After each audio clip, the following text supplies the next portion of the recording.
जीवन कठिन और पल दुखों से भरा, मैंने भी माना जीवन कठिन और हर पल दुखों से भरा, जीवन की आशा तुझको लगी है, तू है दया से भरा, जीवन की आशा तुझको लगी, तू है दरिया से भरा, ठंडी बीमारियां भरती उठाऊंगा तेरे लिए, मैंने ये जीवन तुझको दिया है, जीवन बनाऊं तेरे लिए, हाथों में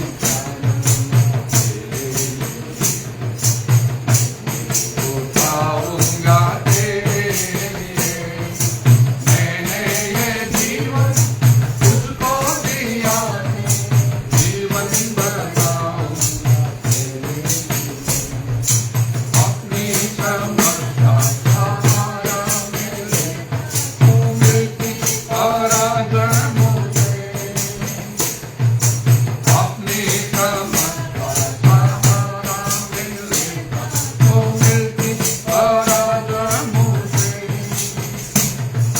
तेरी दया की बूंदे मिलेंगी, जयकार है ईश्वर मुझे, तेरी दया की बूंदे मिलेंगी, जयकार है ईश्वर मुझे, आत्मा के फलों हृदय सजना, सवारूं तेरे लिए, मैंने ये जीवन तुझको दिया है, जीवन बनाऊं तेरे लिए, हाथों में डालूं तेरे लिए,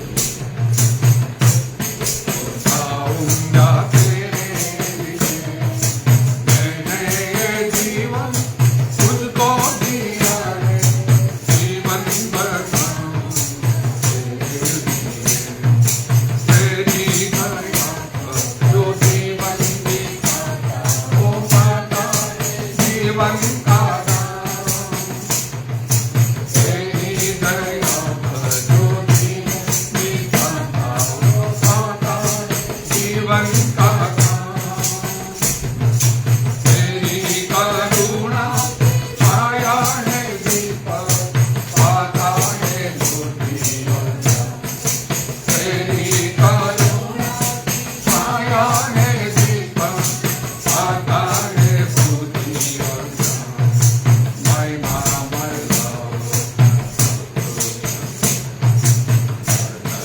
सुनाऊं तेरे लिए, मैंने ये जीवन तुझको दिया है, जीवन बनाऊं तेरे लिए, हाथों में डालूं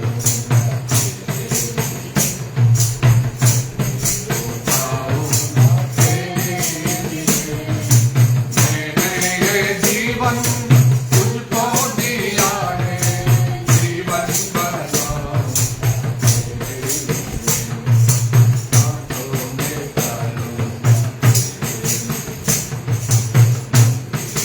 उठाऊंगा तेरे लिए, मैंने ये जीवन तुझको दिया है, जीवन बनाऊं तेरे लिए।